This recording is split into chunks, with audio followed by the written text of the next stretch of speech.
I'm in cold London, fam. Oh my God, I'm about to get rich. Man can't tell me it's the door, bro. What's going on, people? It's she go bit. Sales can be one of the most emotionally testing roles you will ever get in. But man, I didn't need to be a rapper, man. I did it my own way, man. No, real shit, real shit. Oh God. Yeah, my G. Long So, yeah. man. It's mad to actually see in the flesh, you know. I see know, you bro. on live for so long. What's it been like? 4 years. When man talks to the man every day, they don't really feel mad. With the man Yeah, of course. got mad. With the man, it's just like one man. Yo, my people. My name is Tristan Taylor, Tris Taylor. I am a business and brand developer. I'm one founding half of Niche Group, which is a business consultancy management agency based in Dubai and UK.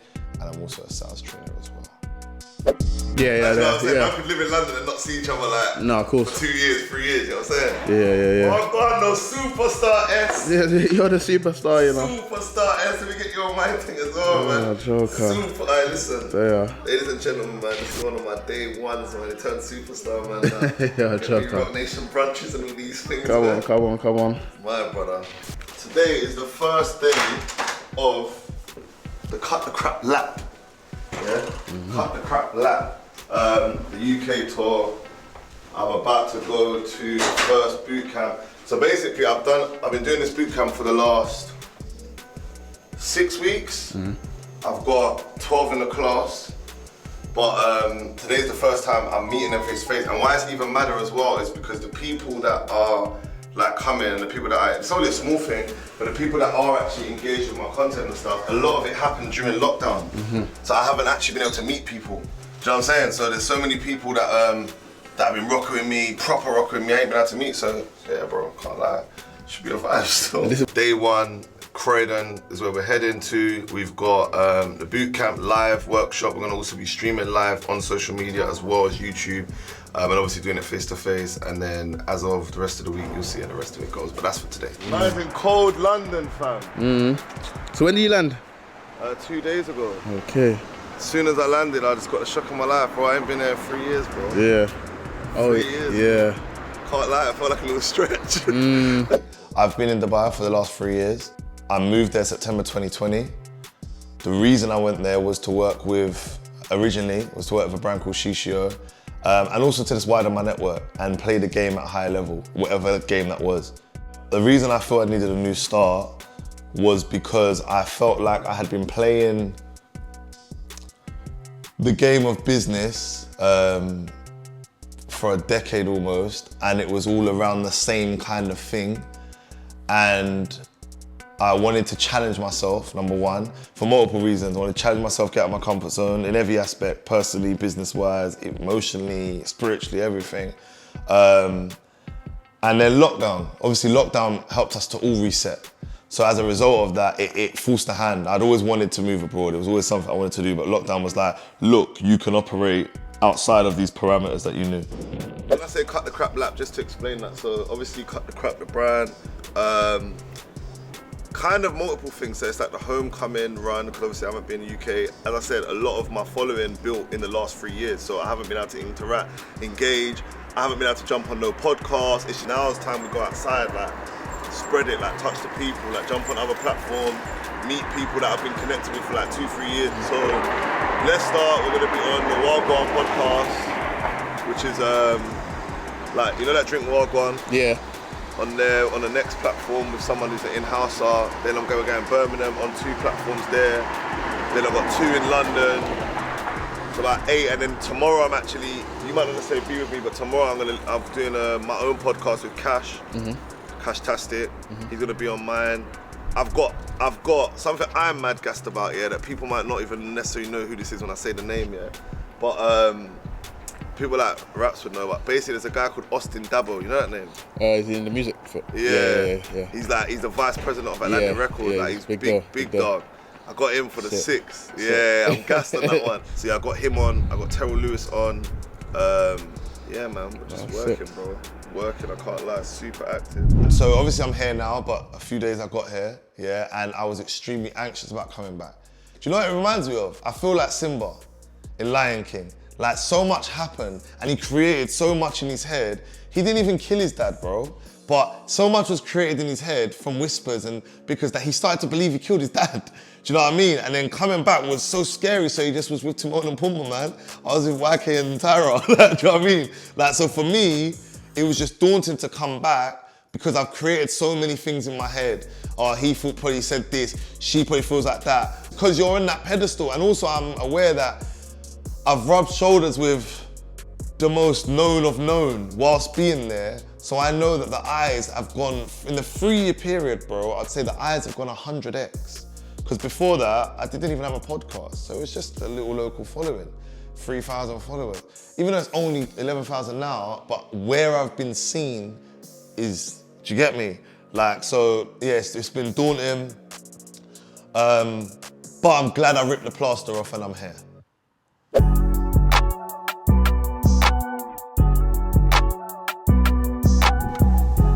Bridgestone Road, I couldn't tell you the last time I've been down there, bro. The way the world works, yeah, is like, for example, say if you're not building a tangible business or you're not like Flossie, no one ain't gonna give you like, you're not gonna get your credit, your clout. Do you know what I'm saying? Like maybe 10 years later, but you're not. So I'm on a thing of, all right, cool, no one ain't gonna give me a tour. Man's gonna dumb it down and say, he's got a couple podcasts. I'm saying it's a tour. You know what I'm saying? Man can't tell me it's a tour, bro. Facts. Why is it not a tour? Because if, like when my brethren who are artists go and do Bam Bam Bam 3 days, 2 days, a tour, bro. So what I do is, bro, you know as well, it's not glamorous in the sense of, it's becoming cooler now, but years ago, they didn't care about what I was saying, bro. Grow Daily and stuff was hot when we was fighting against the grain. Like, they didn't care about positivity and motivation and mindset, bro. They didn't care about this stuff. Now everyone talks about it. Everyone has a moment on their podcast or on a show which becomes a motivational clip. TikTok era, it's all about motivational clips. This wasn't cool.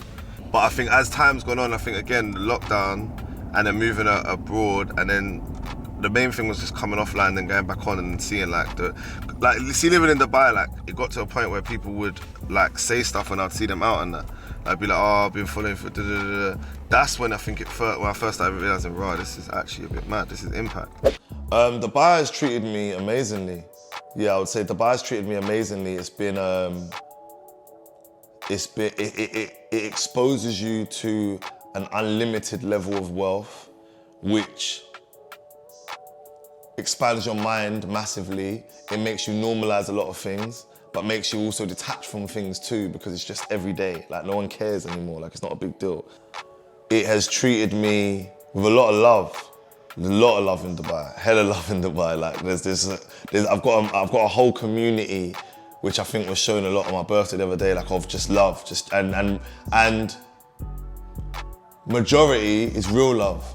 Because the difference within Dubai to being here is, in Dubai, everyone's beneficial. So it's not just, let's go to you because you're beneficial, whereas here, you could stand out as having more benefit. In Dubai, no one really cares about all of that.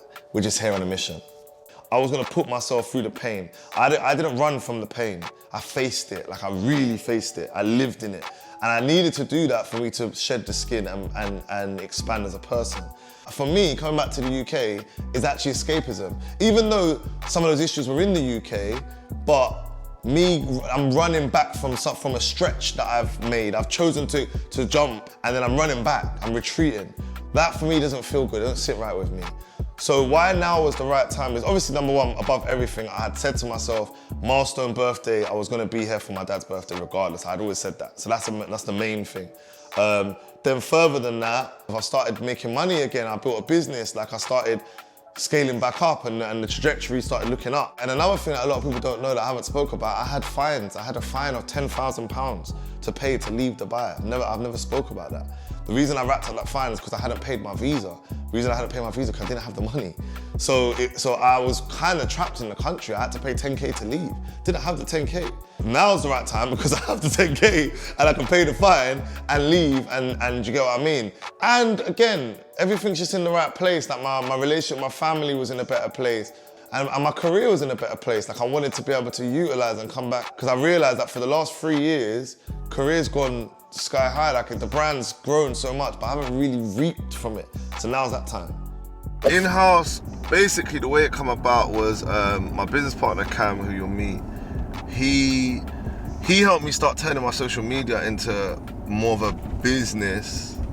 I say that hesitant because I still want the purity that I've built for years, but he helped me like turn it into consultancy full time. And in the process of doing that, he was like, you have to have something that still covers those who might not be able to afford you on a one-to-one basis. My business partner, Tara, we sat together and we was just like, what can we put together that makes sense and still lets me do the webinar stuff? Because I love, bro, you know my thing, like I love the, I call them the freestyles in what I do. And by the way, everything I do, I use as metaphors for artists, innit? Yeah. In my head, I'm an artist, innit? Yeah. I'm just an entrepreneurial artist. So the freestyles, I love the freestyles. I love the giveaway. I love the free game. So yeah, we basically sat together and we was like, let's put something together that makes sense. The reason why we called it in-house is because they're in-house. So like the members are like, they could just drop me a message on WhatsApp and just be like, yo, Tris, or in the group. Within that, we do weekly webinars. It's gonna be our first live event. We have congruent conversations all the time. We've got a mental health group. We've got a book club. And it's just a network of entrepreneurs, brand builders, business owners, all just of a like mind, do you know what I mean? All in one place. I don't ever want to just become a sales machine. I don't want it to just be buy my course, buy my course, buy my course. I feel like I genuinely have a proper cultural responsibility. It's like, bro, you're the one who's going to tell us the realness, the truth, the rawness, and we're going to relate to it. So I understand that there's going to be a part of my audience that may never necessarily be able to buy a high ticket, but the impact is huge, and when it's all said and done and we leave this earth, bro, that's what's gonna matter way more than the figures man did, you know what I'm saying? Why it's sick is I've incorporated all the soft skills along the way. So it's like, it's got sales in there, it's got branding in there, it's got events in there, it's got mindset and stuff in there, it's got, you could now, like, it's a bit more warranted, not that I'm really in that bag, but it's more warranted to do lifestyle now because it all helps towards what I'm building. So yeah, I think it was a no-brainer. I was like, once I saw it worked, I was like, yeah, bro, I'm treating this just like when I first got on the phones, bro. I'm going to go absolutely crazy, bro. I don't stop, because I feel very close with these people. Like, they've been rocking with me, some of them 5-6 years, bro. I've never bought them. They don't see me out. That's cold. That's bro. Cold like I've never seen them. Do you know what I mean? Yeah. It's not like they don't see me out either because I don't live here. Like everyone else that they like online, you usually see out or whatever, or you can relate. You see them at a place you might have just left. They feel like I'm miles away, bro. So, and I can't lie, some of them have held on to every single word I've said as well, in the sense of like, oh, write affirmations. They've wrote affirmations, it's changed their life. Build a business this way, they've built it. Like, it's been a lot of impact. So for us to actually connect, I think, yeah, it's gonna be a moment, I can't lie. But I'm looking forward to the tour, yeah, the traveling. Bro, I'm looking forward to the traveling, I can't lie. But man, didn't need to be a rapper, man. I did it my own way, man. No, real shit. Didn't need to be a rapper, man. It's a weird one, yeah, because as much as I do feel overwhelmed and I feel mad privileged, I kind of always knew this was gonna happen though. I just didn't know when.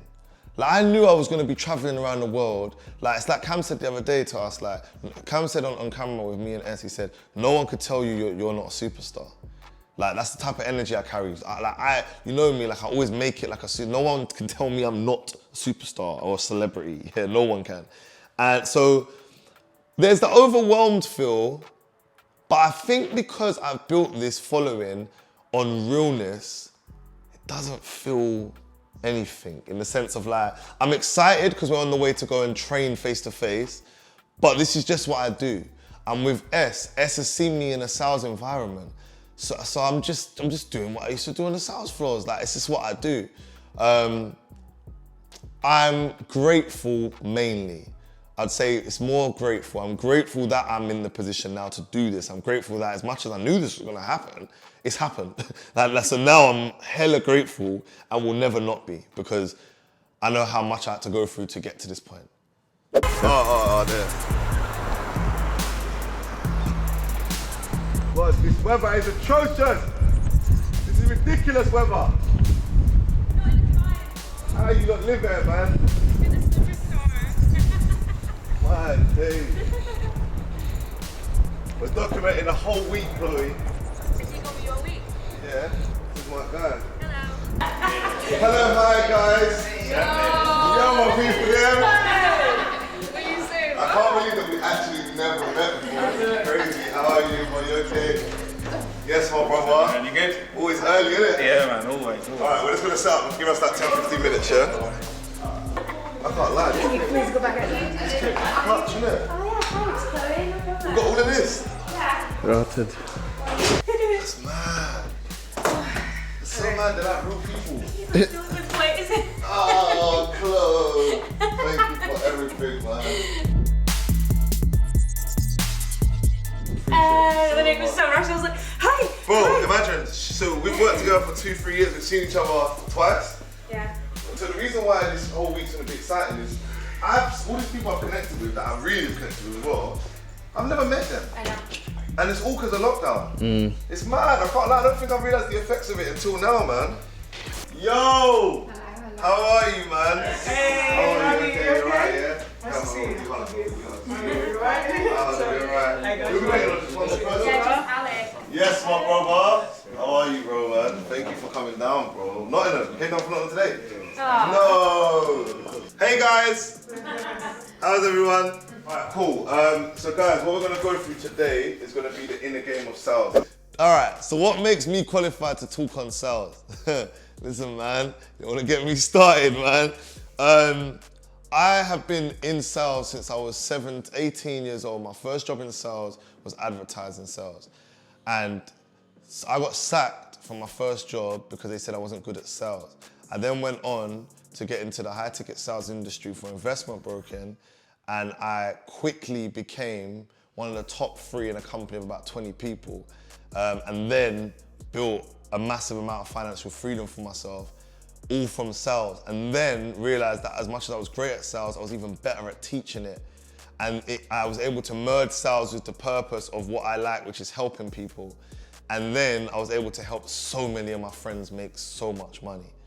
So for me, I've validated being able to teach a method to someone that they can action and actually apply, and I've seen it work for so many different people.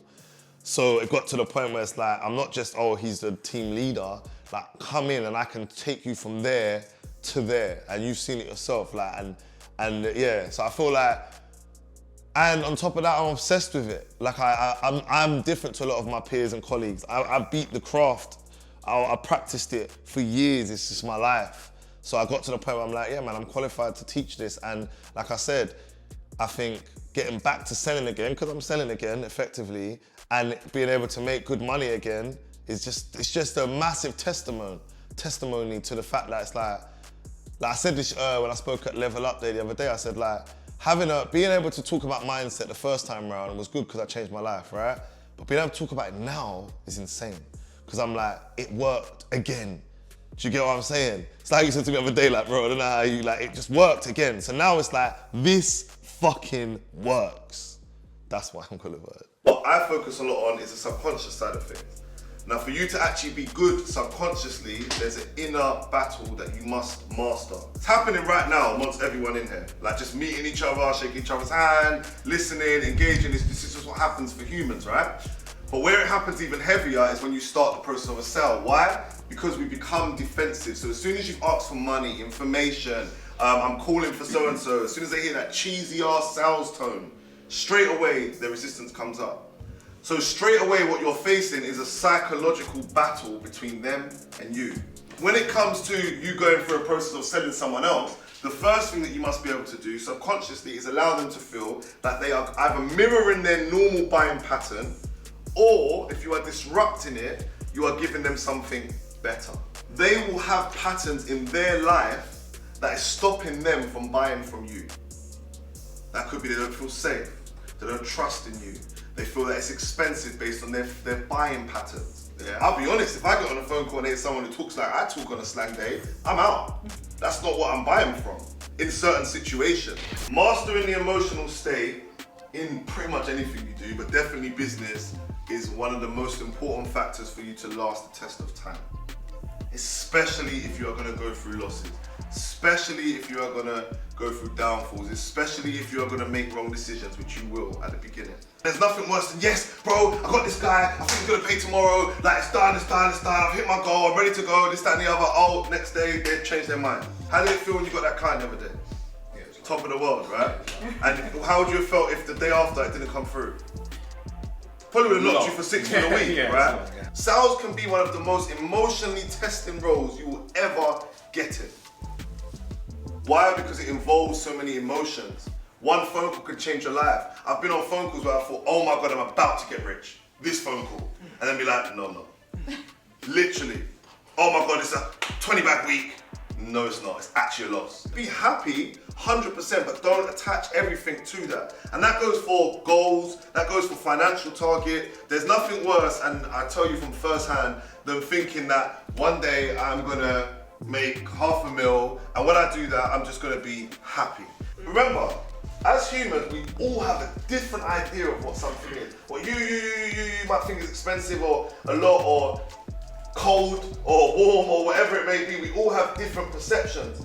Where we often go wrong as salespeople is we hear a word and we think that is generically the same for everyone else. Oh, you cost too much. Okay, so he must mean that I'm meant to be this price. You don't know.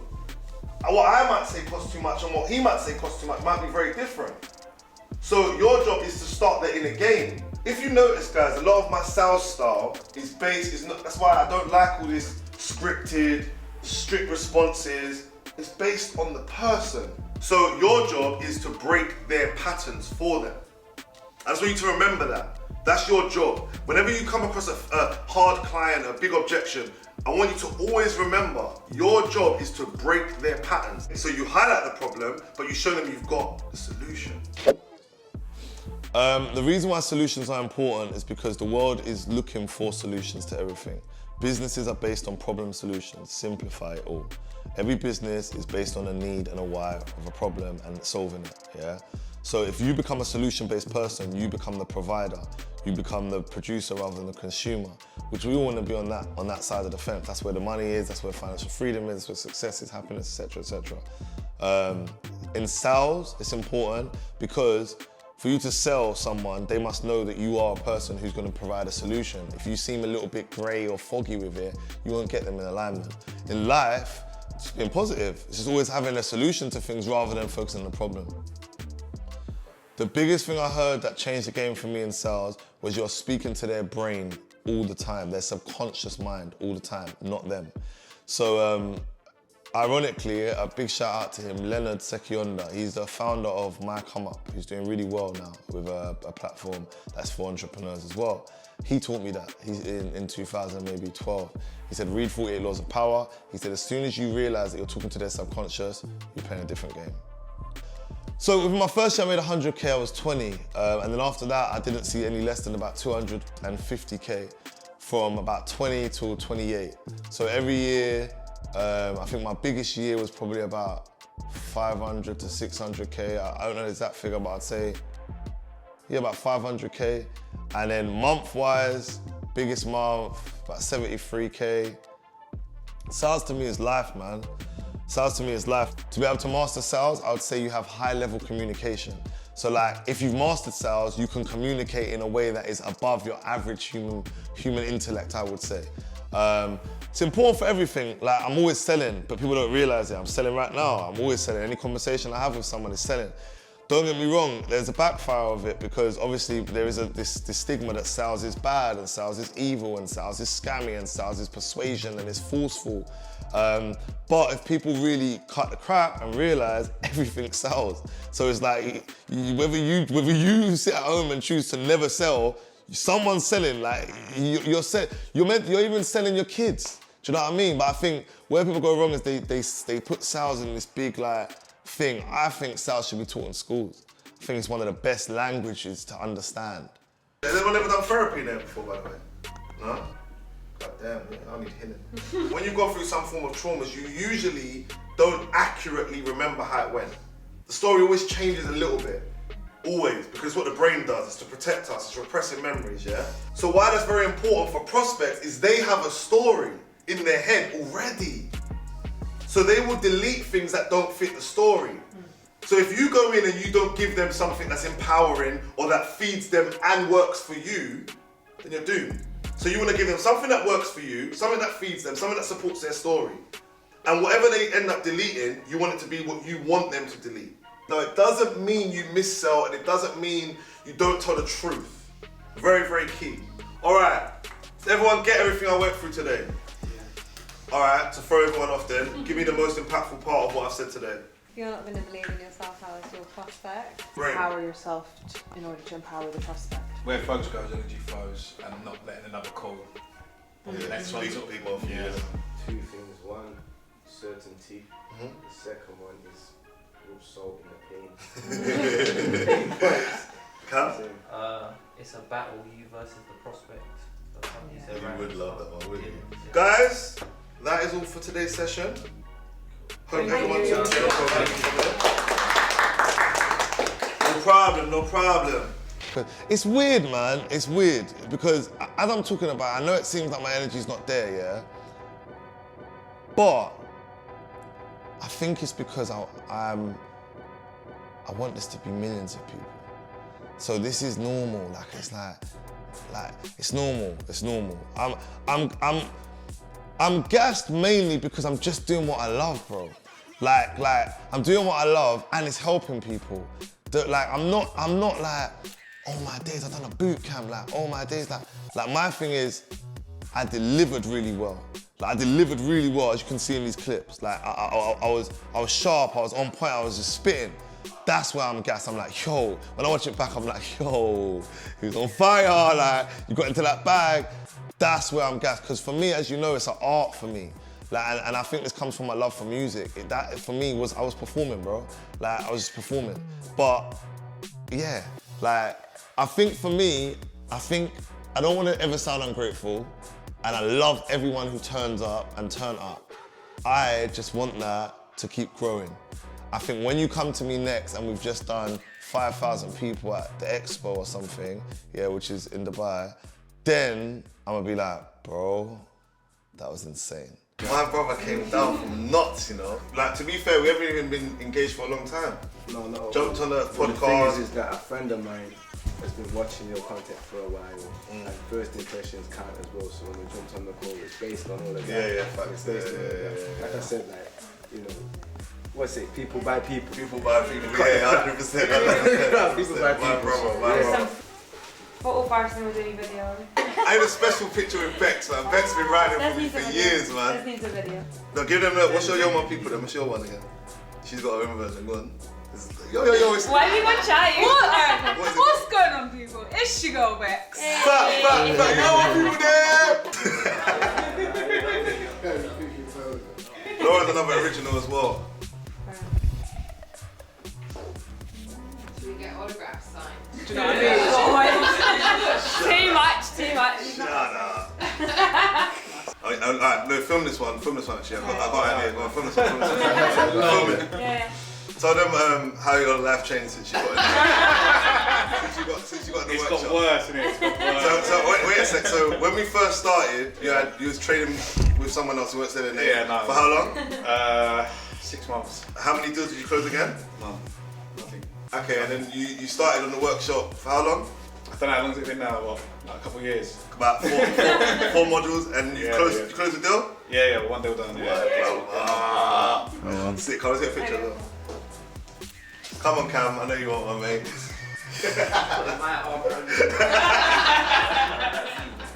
Cam's so tall, isn't it?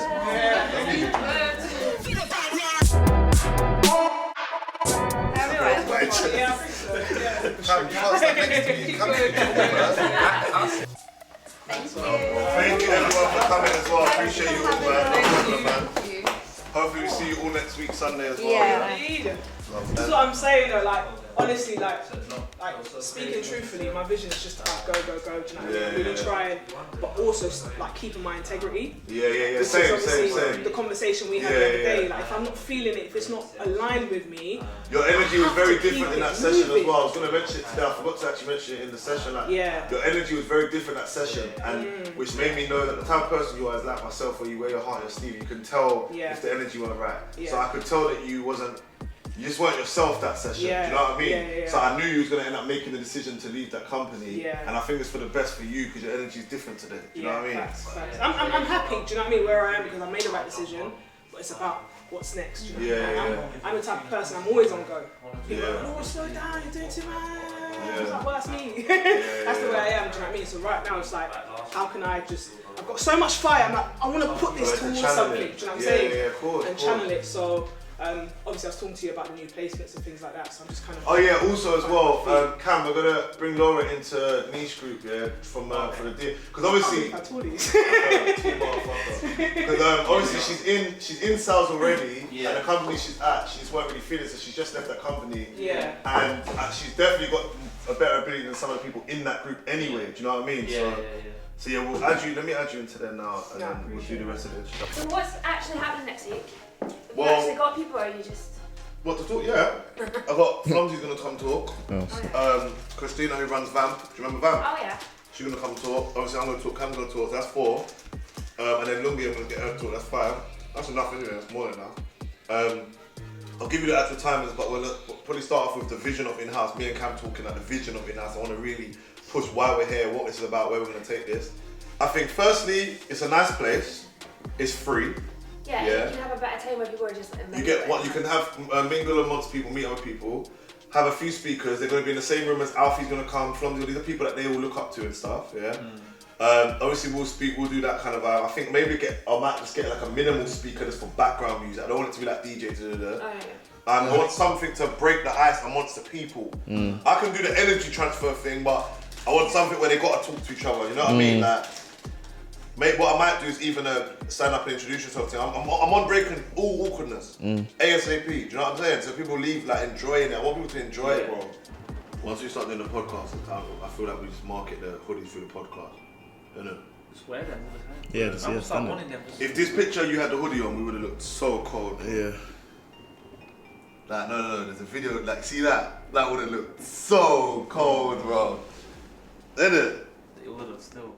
I've seen my uncle's brain blown out already. This city's getting crazy, bro. Is it still cutting the crap? It's the truth. Rappers just want to be entrepreneurs now. If I was gonna fail, I would have failed already. I can't believe that's just happened now while we're here. This is what I'm going to Come on, bro, cut the crap. He is perfect for this show. Yeah, I'm just being honest, bro. CEO of You podcast coming out soon. My brother, I appreciate it, man. Appreciate you, bro. Clap, clap, clap, clap, man. Everybody clap. Power has been a byproduct of what I've done.